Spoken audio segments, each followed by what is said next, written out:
किसान आंदोलन के लिए समर्थन जुटाने शिमला के रिज मैदान पर पहुंचे सिंधु बॉर्डर से आए 3 किसानों को पुलिस ने रिज मैदान पहुंचने से पहले ही चर्च के पास रोक लिया और वहां से खींचते हुए उन्हें पुलिस सदर पुलिस स्टेशन ले आई। इस दौरान पुलिस के जवानों ने किसानों के साथ धक्का मुक्की की और मीडिया कर्मियों के साथ भी पुलिस के जवानों ने धक्का मुक्की की और कवरेज करने से रोकने की कोशिश की गई। ये किसान रिज मैदान पर लोगों को जागरूक करने पहुँचे थे। किसानों का कहना है कि वे रिज की तरफ जा रहे थे और किसी तरह की नारेबाजी नहीं की, लेकिन पुलिस उन्हें पकड़कर ले गई है। हरप्रीत सिंह की अगुवाई में ये किसान शिमला पहुंचे थे। एसपी शिमला मोहित चावला ने कहा कि ये किसान रिज पर प्रदर्शन करने आ रहे थे, ऐसी जानकारी मिली थी और उसी आधार पर इन्हें गिरफ्तार कर लिया है और जो मीडिया कर्मियों के साथ बदतमीजी की गई है उसकी जाँच की जाएगी।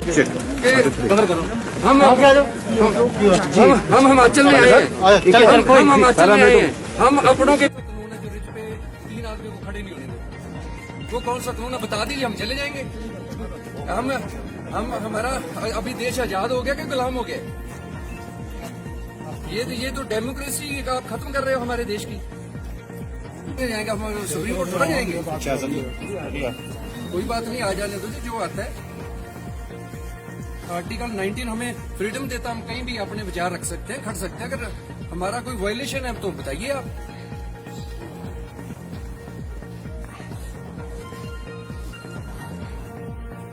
हम तो देशवासियों को यही अपील करेंगे, ऐसी लोटू सरकारों से बचें जो हमारी आजादी को छीन रही हैं, क्योंकि लेकिन ये पुलिस का वो तीरा देख ही रहे हैं कि हम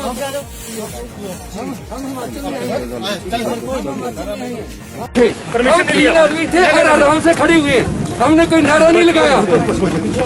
हाँ, और आराम से चले तो आराम से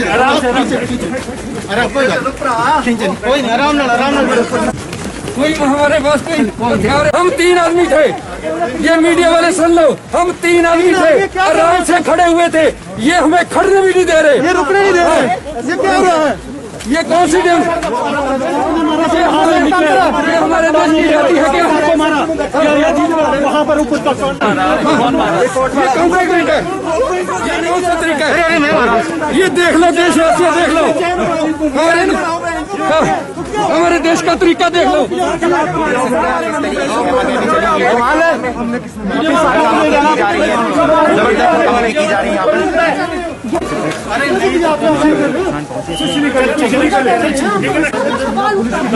देख लो आप,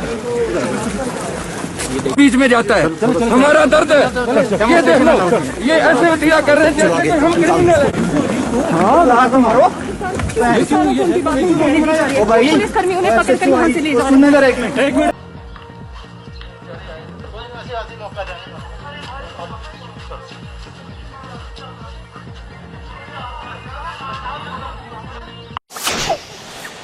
उपायुक्त देवश्वेत वनी की अध्यक्षता में हमीर भवन में बैठक आयोजन किया गया, जिसमें एवियन इन्फ्लुएंजा के निवारण, नियंत्रण एवं रोकथाम से संबंधित कार्य योजना पर चर्चा की गई। उपायुक्त ने कहा कि हमीरपुर जिला में अभी तक बर्ड फ्लू का कोई भी मामला सामने नहीं आया है। ऐसे में लोगों को किसी भी तरह से घबराने की आवश्यकता नहीं है। जिला में प्रवासी पक्षियों का आगमन भी काफी कम रहता है और जिला प्रशासन पशुपालन एवं वन विभाग के साथ समन्वय स्थापित कर स्थिति पर निरंतर नजर बनाए हुए है। इसके बावजूद जिला में बर्ड फ्लू से निपटने के लिए सभी एहतियाती कदम उठाए जा रहे हैं और संबंधित विभागों को सतर्कता एवं निगरानी बनाए रखने के लिए आवश्यक दिशा निर्देश जारी किए गए हैं। उन्होंने कहा कि इस तरह के मामलों की निगरानी के लिए पशुपालन विभाग की 5 टीमें गठित की गई हैं। इसके अतिरिक्त वन विभाग को प्रवासी पक्षियों के आवागमन एवं अन्य पक्षियों की संदेहास्पद मौत इत्यादि के मामले पर नजर बनाए रखने एवं उचित कार्रवाई के निर्देश दिए गए हैं। उन्होंने स्वास्थ्य विभाग को त्वरित प्रतिक्रिया दल के गठन तथा नोडल अधिकारी नियुक्त करने के निर्देश दिए। पंचायती राज एवं ग्रामीण विकास विभाग से खंड स्तर तक लोगों को जागरूक करने तथा लोक निर्माण विभाग से आवश्यकता अनुसार मशीनरी इत्यादि उपलब्ध करवाने का आग्रह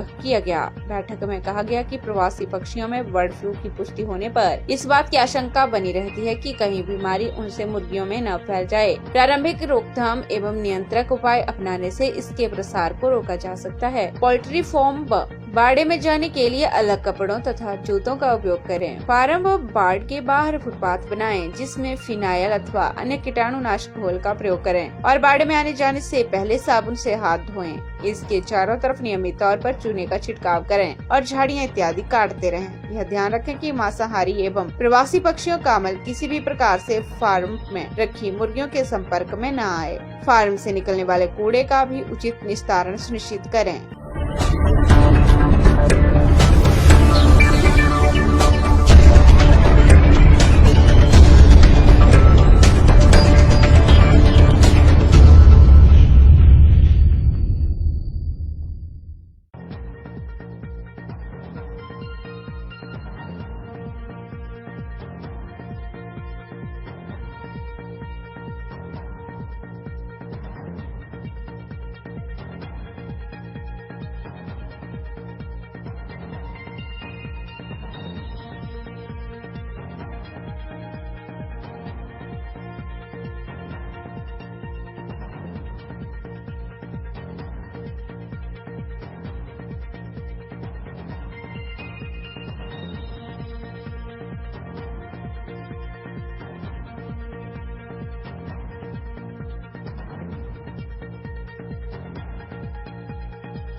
नगर निकायों और ग्राम पंचायतों के पहले चरण के चुनाव संपन्न होने के उपरांत जीते हुए जनप्रतिनिधियों के समीरपुर की ओर रुककर पूर्व मुख्यमंत्री प्रेम कुमार धूमल से आशीर्वाद लेने के लिए पहुंचने का दौर शुरू हो गया है। महत्वपूर्ण मंत्रालयों की जिम्मेवारी संभालते हुए दिल्ली में अत्यधिक व्यस्तता रहने के बावजूद लोकतंत्र के पर्व पर अपनी भूमिका निभाने केंद्रीय वित्त राज्य मंत्री अनुराग ठाकुर रविवार से ही समीरपुर आए हुए हैं। इस बात का भी फायदा उठाते हुए मिलने वाले नवनिर्वाचित जनप्रतिनिधियों की संख्या ज्यादा हो रही है। हमीरपुर, ऊना एवं बिलासपुर तीनों जिलों से नगर निकायों व ग्राम पंचायतों से पहले चरण में विजयी रहे प्रधान, उप प्रधान, पार्षद तथा अन्य जनप्रतिनिधियों ने काफी संख्या में समीरपुर पहुंचकर पूर्व मुख्यमंत्री से आशीर्वाद लिया व केंद्रीय मंत्री से मुलाकात की। इस मौके पर पूर्व मुख्यमंत्री ने जीते हुए सभी नए जनप्रतिनिधियों को कहा कि पार्टी के आदर्शों व नीतियों को अपनी कार्यशैली में अपनाकर जनसेवा में सब लोग जुट जाएं। भाजपा के कार्यकर्ता के लिए सत्ता सेवा का साधन है। इस बात को दिमाग में रखकर प्रधानमंत्री के भारत को विश्व गुरु बनाने के सपने में अपना अपना सकारात्मक सहयोग ईमानदारी और निष्ठा से करें। केंद्रीय वित्त राज्य मंत्री अनुराग ठाकुर ने नवनिर्वाचित जनप्रतिनिधियों को बधाई देते हुए कहा कि सौभाग्य से देश की बागडोर प्रधानमंत्री नरेंद्र मोदी जैसे महान नेता के हाथ में है, जो ग्राम पंचायतों व स्थानीय निकायों की मजबूती को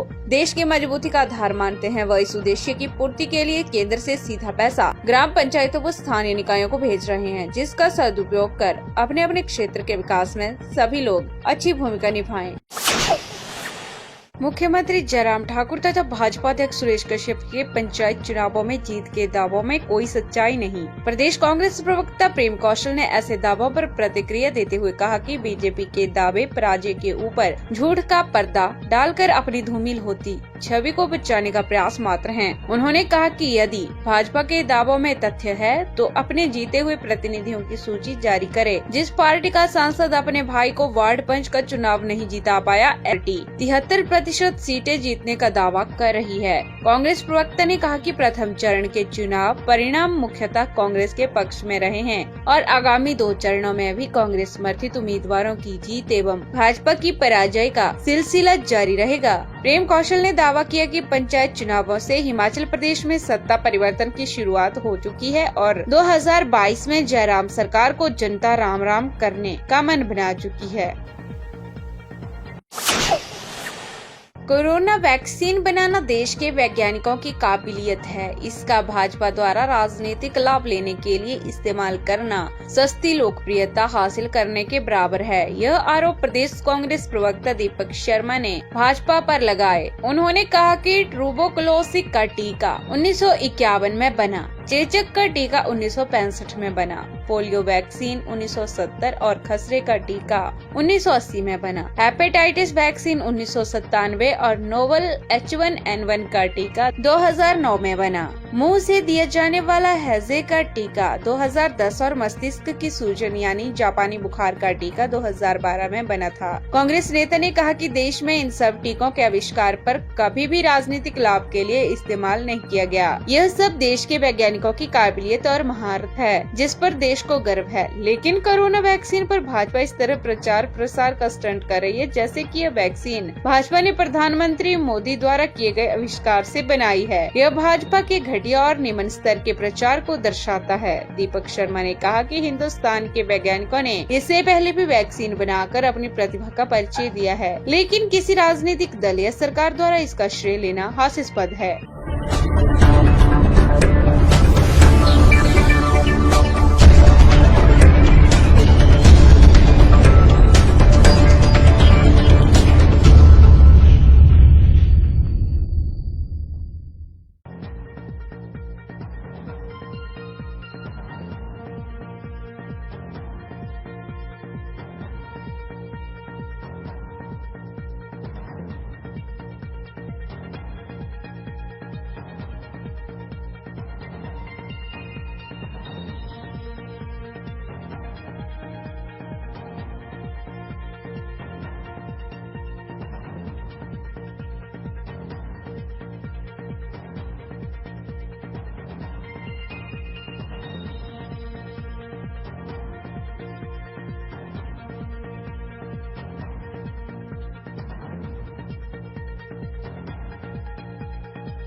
उपायुक्त लाहौल स्पीति पंकज राय की अध्यक्षता में उपायुक्त कार्यालय में एक बैठक का आयोजन किया। बैठक में पिछली बार की बैठक में तय किए गए कार्यों की समीक्षा की गई तथा सभी विभागों की विभिन्न स्कीमों की भी समीक्षा की गई। विभिन्न विभागों द्वारा सभी जन कल्याणकारी योजनाओं को लागू करने के लक्ष्यों को लेकर अब तक की उपलब्धियों का मूल्यांकन किया। उपायुक्त पंकज राय ने कहा कि सरकार की जन कल्याणकारी योजनाओं का लाभ पात्र लोगों तक पहुंचाने के लिए लोगों को सभी विभाग जानकारी व जागरूकता के कार्यक्रम करें, ताकि लोग इन योजनाओं के बारे में जानकर इनका लाभ उठा सकें। उन्होंने जानकारी दी कि ठोस कचरा प्रबंधन को लेकर प्रशासन ने जनता की भागीदारी से ठोस एवं गीला कचरा को अलग अलग करने के लिए केलांग पंचायत में जन जागरूकता अभियान चलाया हुआ है तथा इसमें कुल 5 वार्डों में एक अधिकारी को लोगों से मिलकर इस व्यवस्था को सफल बनाने का दायित्व सौंपा है। पंकज राय ने जानकारी दी कि प्रशासन ने एक विशेष स्वच्छता वाहन चलाने का प्रबंध कर लिया है, जो कि 1 फरवरी से हर जगह से ठोस कचरा एकत्र करने के साथ साथ स्वच्छता जागरूकता का संदेश भी देगा। योग में कोई भी क्रिया हो वह हमें शक्ति प्रदान करती ही है। योगी क्रियाएं शरीर को मजबूत बनाने के लिए जरूरी है। जी हाँ, योग में पैरों के बल पंजों पर बैठकर की जाने वाली वृक्षासन की सूक्ष्म योग क्रिया काफी लाभदायक है। अजय शर्मा ने बताया कि योग की अन्य क्रियाओं को करने से पहले सांसों के साथ यदि रोजाना ये क्रियाएं की जाएं तो प्राणायाम को करने में काफी सहायक सिद्ध होती है। इस क्रिया को जरूर करें।